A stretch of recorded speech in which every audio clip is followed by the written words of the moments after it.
Jengkol kardus terbuai mimpi, dia nyalon lagi.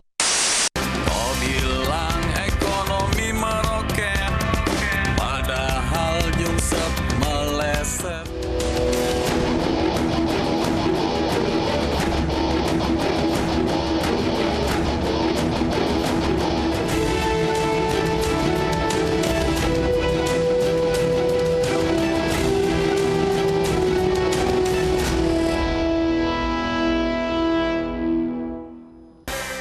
Kardus terbuai mimpi, dia nyalon lagi.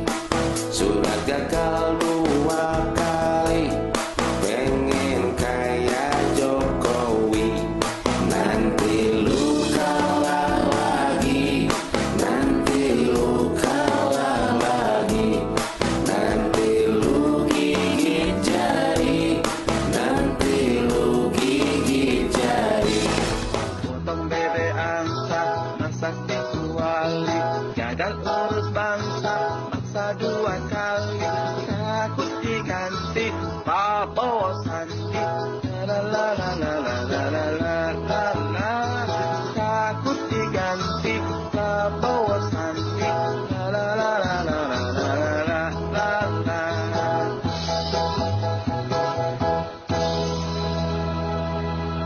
Ayo kita pilih Jokowi satu kali lagi, pilihan yang pasti. Ayo kita pilih Jokowi satu kali lagi, buat bangun negeri. I make your speakers bang. Jokowi Ma'ruf Amin. Jokowi Ma'ruf Amin. Ya, itulah tadi sepenggal lagu yang diciptakan oleh masing-masing pihak untuk menyindir maupun juga untuk mengajak masyarakat untuk memilih. Saya ingin membahasnya bersama sejumlah narasumber yang sudah hadir ada di studio. Saya perkenalkan ada Rasman Nasution, jubir TKN Jokowi Ma'ruf.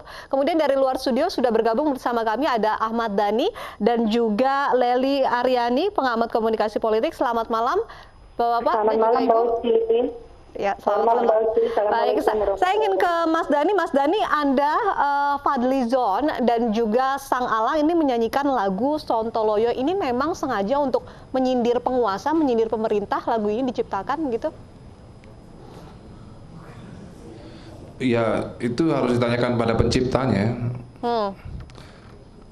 Karena saya nggak nyiptain lagu itu.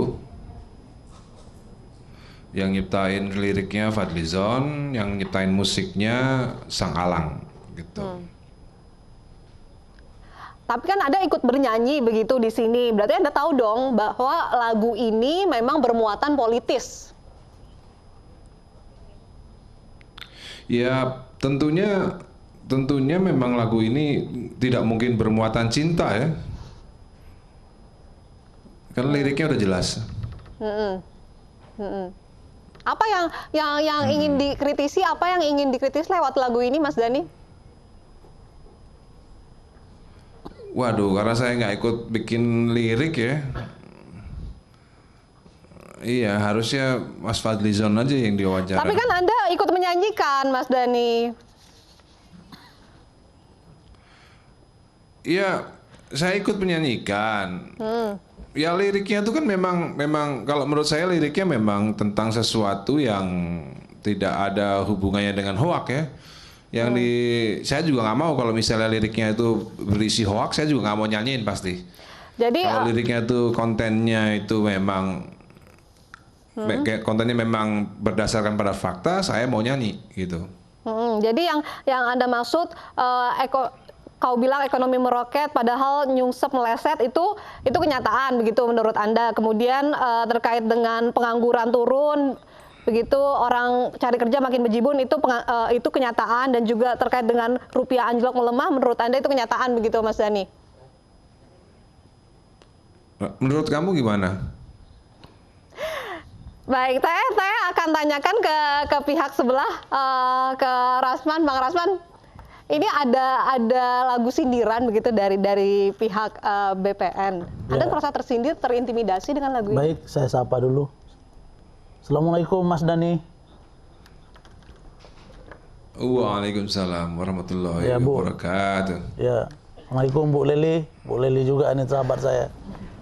Waalaikumsalam. Baik, Bang Rasman, waalaikumsalam. Waalaikumsalam warahmatullahi wabarakatuh. Pertama, saya sebenarnya bicara tentang lirik ini sudah hampir dapat kita yakini memang ini menyindir. Arahnya pasti menyindir. Ya. Tetapi yang saya lihat bahwa baru kemarin ya, 1 hari sebelum reuni Akbar 212, itu saya menjadi narasumber di acara polemik dan di situ hadir 2 petinggi 212. Pertama Pak Slamet Ma'arif, yang kedua Pak Martak.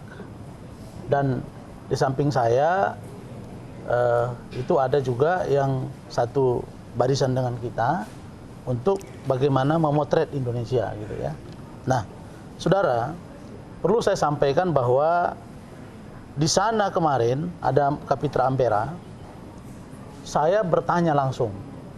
Pada waktu live sebelumnya itu ada Mas Ahmad Dhani juga. Saya bertanya dan minta agar Pak Slamet Ma'arif atau Pak Martak bersumpah. Dan di sana kemarin itu saya minta lagi di acara itu, dan Pak Martak itu bersumpah dan berdemi Allah bahwa tidak ada unsur sedikit pun yang terkait dengan politik di acara 212. Nah sekarang jawabannya, jangankan untuk melihat potret mereka kemarin, ada yang tangannya sudah seperti ini, itu rame ya, kemudian ada lagunya, saya lihat lagi ini, kemudian ada cara-cara para kita demonstran. fokus ke Iya, kita lagu fokus ini. begini. Jadi lagu ini sebenarnya kontraproduktif dengan realita yang ada. Kenapa Anda Pertama, mengatakan begitu? indeks harga saham gabungan itu menaik 1,03%. Itu menaik. Yang kedua, rupiah hari ini itu di tanggal 3 bulan 12 tahun 2018 ini 14.265 per US dollar. Artinya menguat. Kemudian pertumbuhan ekonomi naik dari 5,2%. Jadi artinya bahwa ini situasi yang tertinggi, menjadi 5,2% maksudnya, itu yang tertinggi dibanding dengan tahun 2014 yang lalu. Nah, oleh karena itu maka nyanyian-nyanyian yang disampaikan ini tidak lain adalah sebagian daripada mencederai.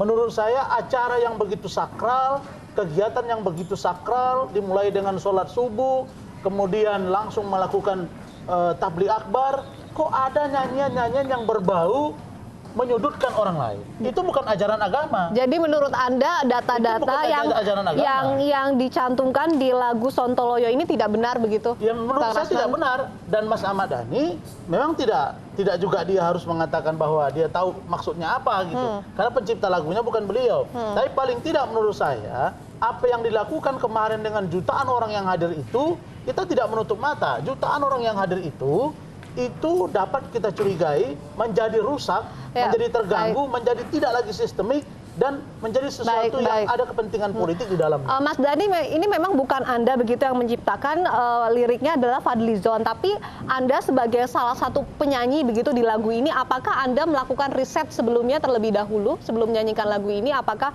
memang benar-benar yang disampaikan atau kritik-kritik yang disampaikan sudah tepat? Ya kalau berdasarkan data dari awal kan yang dijanjikan sama Presiden Jokowi kan pertumbuhan ekonominya kan 7% dari janji kampanye. Nah, maupun dibilang paling tinggi sekarang 5,2, tetap faktanya ya tidak meroket. Maksudnya kan kalau dalam kampanye kan maunya meroket ke 7%. Di zaman SBY pertumbuhan ekonomi 6%. Pak Jokowi berjanji dalam kampanyenya 2014 bahwa ekonomi akan meroket ke 7%. Nyatanya sampai saat ini yang terbaik pun cuma 5,2%. Berarti kan jauh dari pasak daripada tiang, ya kan? Terus apa lagi tadi yang mau Mas Dhani, saya pikir ini tidak benar juga kalau dikatakan tidak meningkat ya. Target itu boleh saja 7%. dan bagaimana import beras dan lain sebagainya. Kan dari liriknya, dari liriknya kan cuman gitu aja. Enggak. Katanya ekonomi meroket, ternyata kan cuman ya kan. Tapi tidak juga nyungsep gitu loh, tidak juga nyungsep gitu. Jadi kategori kata-kata dengan nyungsep Ya, kalau itu dengan meroket itu berbeda gitu loh. Kalau nyungsep itu turun jatuh ke bawah, ini tidak, dia masih stabil, inflasi kita masih masih bisa kita handle, kita tangani dengan baik, tapi dia tidak nyungsep gitu. Jadi kata-kata nyungsep ini luar biasa. Ini seolah-olah ini tidak ada perbaikan ekonomi sedikit. Padahal fakta di lapangan menunjukkan ada perkembangan yang berarti. Oke ya, jadi begini. Yang dimaksud nyungsep itu mungkin ya dari 6% ke 5%, itu nyungsep namanya. Kan dari zaman SBY kan 10 tahun tuh 6% ekonomi kita gitu loh. Begitu presidennya Jokowi nyungsep 5%. Ya, habis kan, bahasanya apa dong? Ada faktor kalau nggak global, nyungsep. ada faktor global yang mempengaruhi itu semua. Ada di Turki juga ekonomi yang melemah. Itu semuanya ada faktor. Tapi kalau kita lihat realita pembangunan di negara ini hari ini, dari sektor ekonomi, dari segi infrastruktur itu kelihatan gitu. Jadi menurut saya, buat apalah menyindir-nyindir lagi dengan nyanyian-nyanyian yang kurang membaik begini, sehingga kita menjadi tambah terpecah di era demokrasi, di mana kita tinggal berapa bulan lagi untuk bertarung secara fair dan play. Saya kira begitu. Mas Dhani, data-data yang Anda sampaikan di lagu ini bisa dipertanggungjawabkan? Oh ya jelas dong, bisa dipertanggungjawabkan dong. Apalagi memang nyata tinggal di Google aja janji Jokowi kampanye kan ekonominya 7%. Tinggal di Google juga pertumbuhan ekonomi zaman SBY rata-rata 6%. Begitu Jokowi jadi presiden 5% ya kan. Itu namanya ya nyungsep gitu. Baik. Apapun itu, kita akan tampilkan infrastruktur ada dan lain-lain. Kalau saya melihat ini bukan, kalau nyungsep itu buruk loh artinya. Nyungsep itu turun ke bawah, maaf ini seperti Lion Air, nyungsep ke bawah sana, itu tidak, ini terkontrol gitu loh. Inflasi terkontrol, harga-harga juga masih terkontrol. Walaupun ada sedikit perbaikan, dari target 7% menjadi 5,2% itu bisa bertahan. Karena memang infrastruktur kita juga sedang pembangunan, aspek-aspek lain, dan itu banyak yang melakukannya. Dan kita jangan menutup mata bahwa dunia-dunia asing, saya katakan seperti Turki tadi juga mengalami hal yang sama. Tidak boleh kita menyudutkan langsung pemerintah seperti ini, gitu. Saya kira Fadlizon juga, jadi begini saya melihat nanti ini kita pelajari dulu. Kalau memang faktornya kita lihat nanti di belakang ada unsur-unsur yang tidak baik, ini akan menimbulkan kegaduhan, akan menimbulkan perspektif negatif. Itu nanti kita akan pelajari dalam konteks hukum lah gitu. Oh, ada laporan gitu? Kita lihat dulu. Mas Rasman? Kita lihat dulu, tapi saya bukan tukang lapor. Nanti akan lain orang yang menilai itu, kalau saya tidak. Silakan Mas Dhani tanggapannya. Jadi begini ya, jadi kita juga harus tahu memang ada faktor dari luar tentang turunnya ekonomi, tapi itu tidak fundamental. Kalau fundamental ekonomi Indonesia kuat, dolar pun juga tidak akan meroket kuat gitu loh, karena memang dalam sistem kekebalan tubuh ekonomi kita memang tidak kuat. Jadi memang tim ekonomi Jokowi memang tidak sukses gitu, sehingga akhirnya dolarnya meroket, ekonominya turunnya juga drastis gitu loh. Jadi pertumbuhan ekonomi 5% itu bukan sesuatu yang baik gitu loh. SBY tanpa buzzer, tanpa banyak gaduh, SBY tanpa 10 tahun itu ekonominya stabil 6%. Tanpa banyak gaduh, tanpa banyak cincong gitu ya. Ini udah banyak cincong, ekonominya 5,2% gitu loh. Infrastruktur juga tidak memberikan dampak positif pada. Mas Dhani, saya berharap apakah itu kalimat-kalimat seperti tadi cincong, nah itu bisa menimbulkan perspektif yang negatif. Saya berharap Mas Dhani yang seperti itu tuh ya dapat dikurangi gitu ya, supaya tidak nanti menjadi masalah hukum yang baru lagi. Gitu ya. Jadi saya kira seperti itu. Kalau kalimat-kalimat cincong, kalimat ini kemudian SBY juga dulu SBY juga masa dia dulu. Ya, kalau cincong itu kan berarti ada banyak cakap lah, banyak ngobrol lah, banyak ngomong, banyak ini. Hanya pandai bicara doang, kira-kira memang banyak ngomong. Infrastruktur. Memang Pak Jokowi banyak ngomong. Ya, tapi kita harus jujur ya. Memang Pak Jokowi banyak ngomong gitu loh. Di negara ini Kecuali banyak ngomong. Meningkat jauh sekarang. Orang mau lebaran sudah merasakan bagaimana jalan tol. Meningkat. Infrastruktur dibangun dengan hutang, itu tidak bisa dibanggakan, saudara temanku. Infrastruktur dibangun dengan hutang, itu tidak bisa dibanggakan. Siapapun presidennya, bangun infrastruktur dengan utang itu siapapun bisa, bos. Saya kira begini ya. Nggak usah harus Jokowi. Begini, Sule aja kalau jadi presiden bisa juga dia bangun infrastruktur tanpa justru utang. menteri Menteri bidang perekonomian, bidang keuangannya itu justru orang yang ada di SBY juga, Ibu Sri Mulyani. Konteksnya tidak ada Iya, masalah tapi presidennya sebenarnya dengan bukan ekonomi, SBY. tidak ada masalah.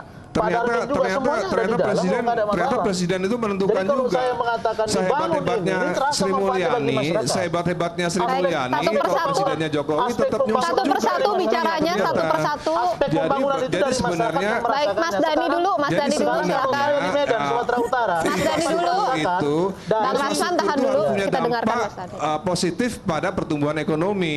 Jadi nggak bisa dibanggakan infrastruktur bisa aja. Belanda bangun infrastruktur tanpa banyak cincong juga.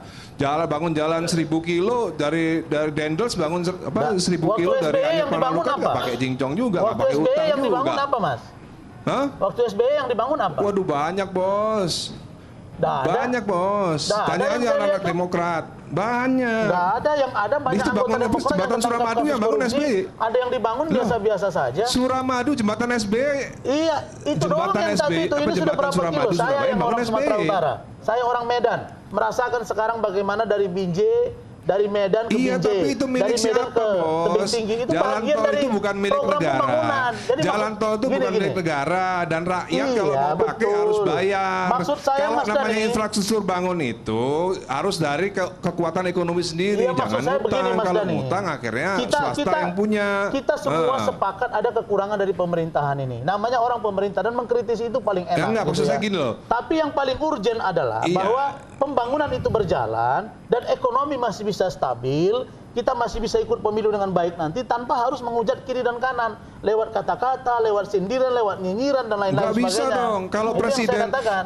presiden itu punya janji kampanye, kampanyenya itu harus dilaksanakan janjinya. Sudah Kalau dia dilaksanakan. tidak bisa melaksanakan Tapi janji-janji ada- kampanyenya, kan sudah dilaksanakan. namanya presiden gagal, bos. Baik, baik. Kan janjinya 7% pertumbuhan ekonomi. Iya. Baik. Iya, Masa janjinya yang 7%, satu ternyata cuma kekurangan yang nyungsep satu menutup yang 5,2%. lain. Itu namanya Saya- presiden Ya, tapi gagal. kan tidak semua. Ini ada Gitu. kekurangan sedikit. Baik. Masa itu langsung dikatakan nyungsep. Kita kan tidak bedah memberi manfaat satu-satu, apa-apa. kita bedah satu-satu dari Baik. lirik lagu Sontoloyo ini. Iya. Dikatakan bahwa orang cari kerja begitu makin bejibun. Kita perlihatkan ini data dari Badan Pusat Statistik.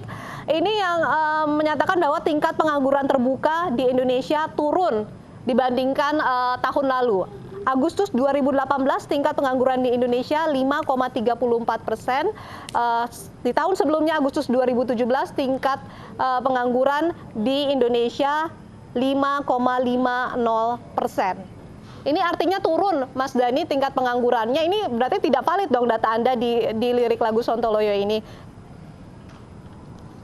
Ya kalau data BPJS kan punya BPS kan punya pusat juga ya kan. Ya kalau misalnya yang dimaksud Mas Wah, Fadli itu yang mungkin tidak bukan boleh. hanya pengangguran yang dimaksud pengangguran. Itu indikator ekonomi perkembangan statistik Indonesia. Itu gunanya BPS. Kalau BPS juga dicurigai bagian dari kebohongan Indonesia, ini nggak boleh. Ini BPS yang mencatat, bukan kemauan Jadi dari gini. kita semua gitu. Maka Jadi saya gini ya. katakan kalau kita Jadi bernyanyilah semua- dengan seniman, bawalah informasi yang konstruktif, bawalah informasi-informasi yang baik, berbeda pendapatlah kita, tapi kita tetap bersatu. Karena demokrasi itu begitu gitu loh. Tidak saling masak kan orang acara 212 melakukan kegiatan silaturahim, tablik Baik. akbar, berkumpul para ulama, dicederai dengan nyanyian. Mas Dani, ini Yang bila ini bisa merusak datanya kita tidak semua. valid, bukannya berpotensi sebagai pencemaran nama baik atau penyebaran kebohongan, sudah siap dengan konsekuensinya, Mas Dani? Ya, jadi begini ya, kan data itu kan harus bicara. Kita ini kan bicara lagu ya. Kalau bicara data ya harusnya yang datang juga yang menguasai data juga gitu loh. Maksudnya? Jadi Anda tidak bertanggung jawab karena bukan Anda Ya, yang bikin maksudnya begitu juga- lagunya. Ya bukan seperti itu. Maksud saya ya harusnya ya kalau bicara data kita datang lagi ke studio rame-rame bahas tentang lagu ini, tentang data-data yang diciptakan dalam lagu ini. Jadi bawa juga orang-orang yang punya data juga tentang pengangguran dan lain-lain. Tapi ini gitu datanya loh. sudah jelas dari Jadi BPS dan bisa dibuka di websitenya langsung. Berarti Anda asal nyanyi aja gitu, Mas Dani, nggak riset karena terlebih dahulu, iya, nggak karena datanya lihat dulu konkret. datanya. Jadi gini ya, data itu kan yang dibuat kan pemerintah juga. Jadi data itu misalnya gini, tentang data ekonomi yang dibuat oleh ekonomi, harusnya juga yang diundang juga data tentang orang-orang yang punya kemampuan dalam bidang itu gitu loh. Jadi kalau saya disuruh bawa data juga, ya ayo minggu depan untuk kapan gitu loh. Enggak, maksud Jangan saya bukan sekarang. seperti itu. Kayak misalnya, saya kira apa yang dilakukan oleh host kita ini dalam rangka dialog sore hari ini adalah untuk menyesuaikan apa yang menjadi objek, subjek, dan substantif dari nyanyian itu disesuaikan dengan fakta di lapangan. Karena itu menyangkut masalah pekerjaan, masalah dolar, ya, masalah fakta yang di lapangan, dan lain sebagainya. Fakta di lapangan memang fakta di lapangan kan tidak, kan itu masih BPS, berjibun. itu BPS menunjukkan bahwa angkanya tidak sesuai dengan apa yang dinyanyikan itu, Mas. Ya, tidak sesuai. Gini loh ya, misalnya ya, fakta, misal gini ya, saya cerita ya sedikit ya.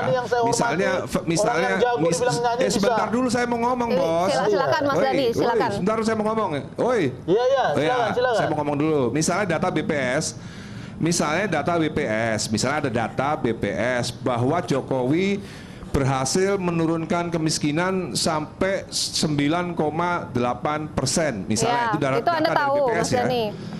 Ya, data ya kan. Itu kalau kita tidak pelajari lagi,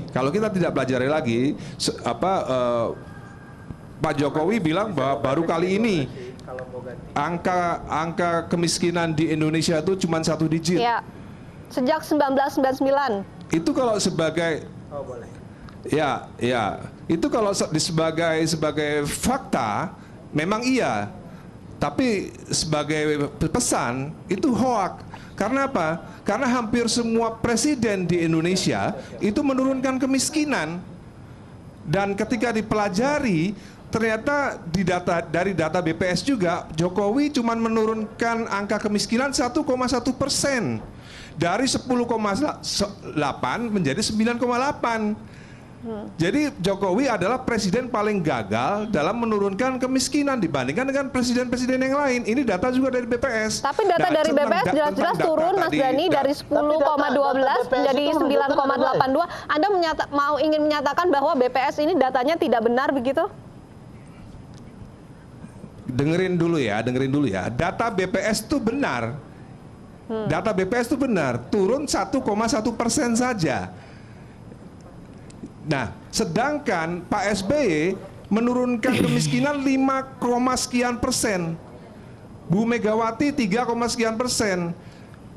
Gus Dur menurunkan kemiskinan 5, sekian persen. Jadi kalau menurut data BPS, pesannya cuman Jokowi yang menurunkan kemiskinan 1,1%. Yang paling kecil menurunkan kemiskinan. Dari 10,8 menjadi 9,8, 1,1% saja. Sedangkan presiden yang lain menurunkan kemiskinan banyak yang di atas 3%. Jadi data yang tadi tentang pengangguran juga mesti saya pelajari lagi gitu loh. Bang Rasman, maksud saya begini. Sebelum kita bernyanyi, kita harus lihat dulu fakta-fakta. Harus ada data statistik. Masa Ahmad Dhani mengatakan, oh jangan tanya saya dong, saya kan hanya menyanyikan, tanya orang yang menguasai ekonomi. Nggak boleh begitu.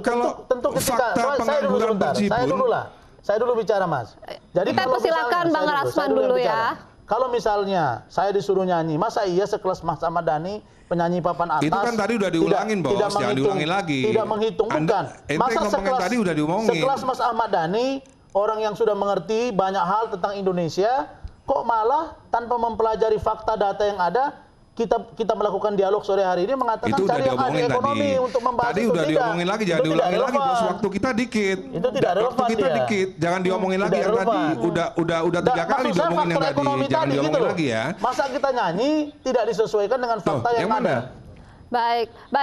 Saya ingin menanyakan ke pengamat komunikasi politik ke Ibu Lely. Ibu Lely, tanggapannya soal perang lagu begitu, perang lagu saling sindir lewat lagu di tahun politik ini. Ya, apa kalimat satir yang diungkapkan untuk menyindir gitu ya. Kemudian disampaikan dengan cara yang nyinyir. Nyinyir itu kan berulang-ulang, diulang-ulang terus. Ada satu poin yang kemudian diulang-ulang lagi disampaikan. Lalu itu kemudian kan meruak ke publik. Nah, ketika meruak ke publik ini kan persepsinya menjadi tidak sama. Tadi dari dua orang yang bicara ini, dari tadi saya nunggu dengan sabar gitu kan. Aduh, saya pusing gitu dengarnya ya. Gimana rakyat banyak yang melihat perdebatan malam ini gitu kan. Artinya apa? Kalaulah kedua belah pihak cara membaca data itu berbeda, maka selamanya kalimat-kalimat nyinyir, lagu-lagu cara menyindir ini akan terus terjadi sepanjang perhelatan politik kita menjelang 2019 ini. Kalau kita kembali misalnya tadi kan Mas Dhani misalnya mengulang-ulang bagaimana suksesnya zaman Pak SBY. Pada saat itu kritik-kritikan yang masuk kepada Pak SBY itu tidak terlalu banyak gitu. Meskipun rakyat juga merasakan realitas yang berbeda dari yang disampaikan oleh data-data di BPS misalnya.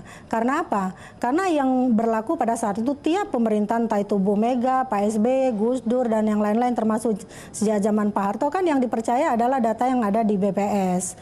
Nah, jadi sekarang ini justru cara membaca data itu yang berbeda yang menyebabkan kenyinyiran ini terus berlanjut. Dan saya membaca juga bahwa sepanjang perhelatan politik 2019 ini tidak akan selesai menurut saya. Jadi kalau seandainya kedua belah pihak itu sama-sama memiliki kecerdasan politik, apa yang mereka sampaikan ke publik itu harusnya bisa juga membangun kesadaran publik untuk mencermati data yang disampaikan. Jadi cara mengkritik termasuk cara menjawab kritik itu harus dipunyai oleh kedua belah pihak. Nah, sehingga kenyinyiran ini punya makna. Masih ingat nggak lagu zaman Pak SBY misalnya ada sajadah panjang terbentang. Nah, itu adalah bagian dari potongan yang ditampilkan lewat iklan dari cara Pak SBY untuk menjawab banyak kritik yang berbeda yang terkait dengan diri beliau dan Ibu Ani pada waktu itu. Ini cerdas menurut saya sehingga rakyat kemudian dibawa untuk berpikir ulang. Nah, jadi lagu-lagu yang bisa menciptakan kritik tapi tidak dengan cara kalimat-kalimat satir yang menimbulkan persepsi yang berbeda. Kenapa sih politisi itu nggak bisa mengungkapkan kata-kata yang politik yang lebih baik misalnya dibandingkan rakyat kebanyakan. Ingat loh, pemilih-pemilih ini adalah kebanyakan pemilih yang diam, yang tidak juga obral seperti mereka kata-kata dari nuansa politis yang mereka ingin berikan kepada apa yang mereka dukung. Sehingga menurut saya kalau memang ingin menciptakan sebuah lagu, coba lagunya lebih mendidik gitu. Kemudian yang mengkritik lagu itu juga seharusnya bisa melakukan hal-hal yang berkaitan dengan bagaimana cara menjawab kritik tadi. Oke lah, sudah kepalang tanggung, lagu tentang kalimat itu sudah muncul, bagaimana cara menjawabnya dengan model kritikan yang berbeda misalnya. Jadi ini menyebabkan komunikasi politik itu tidak makin bising. Ini benar-benar bising loh. Kalau dikatakan dalam ilmu komunikasi itu noise, saya menyatakannya bising. Dan kebisingan ini diciptakan oleh kedua belah pihak gitu. Mengapa sih ini lebih sering jargon, kemudian saling sindir, kemudian lagu yang dikeluarkan oleh kedua kubu begitu, tidak perang visi dan misi yang dilakukan oleh kedua pasangan ini, terutama tim suksesnya? Iya, kan memang setiap peristiwa yang terjadi itu kan bisa dikonstruksikan. Ketika seseorang melihat realitas, misalnya itu ada banyak pandangan ahli yang mengatakan ini harus dilihat secara intersubjektif, ini harus dilihat sekedar simbolik, ini harus dilihat objektif, dan ini harus dilihat subjektif misalnya. Tinggal bagaimana ketika orang-orang yang saling berkomunikasi politik itu harusnya tidak berpikir bahwa komunikasi politik yang mereka lakukan itu bersifat linier. Artinya hanya satu arah, lalu kemudian mereka menjejali benak halayak dengan argumentasi yang tidak masuk akal, lalu kemudian rakyat dibiarkan mempersepsinya dengan cara mereka masing-masing. Harusnya kan lebih daripada itu. Apa yang mereka lakukan itu mereka harus berpikir model komunikasi itu kan sudah bergeser, interaksional. Artinya jika rakyat tidak bisa menjawab langsung apa yang mereka katakan, di media sosial itu berhamburan komentar-komentar yang makin tidak mencerdaskan publik. Nah, sehingga pilihan kenapa Mbak Uci tanyakan tadi, jawaban saya adalah karena memang manusia itu adalah makhluk pengguna simbol. Jadi segala simbol ingin digunakan. Simbol lagu, lambang pakaian, bendera, baju yang dikenakan itu berwarna apa, lalu kemudian nyanyian, kosakata, bait-bait puisi yang kemudian juga menimbulkan hiruk pikuk dan kebisingan. Nah, seharusnya menurut saya ya, para politisi ini belajar lagi sajalah berkomunikasi politik sehingga kecerdasan publik pun bisa dibangun. Jadi perdebatan malam ini menurut saya juga tidak mencerdaskan karena kita menjadi penonton yang tidak bisa menjawab. Komunikasinya betul-betul linear. Saya bisa menjawab karena saya menjadi bagian dari diskusi ini. Tapi rakyat yang menjadi penonton yang duduk di depan televisi sekarang ini kan tidak bisa menjawab. Lalu kemudian mereka berkomentar Nanti saya akan tanya ke Mbak Lely terkait seberapa efektifkah sindiran lewat lagu, dan juga ini kubu TKN juga membalas lagu dengan judul Jenderal Kardus Kalah Mulu. Nanti saya akan tanya pendapatnya dari Mas Dhani usai jeda berikut, tetaplah bersama kami.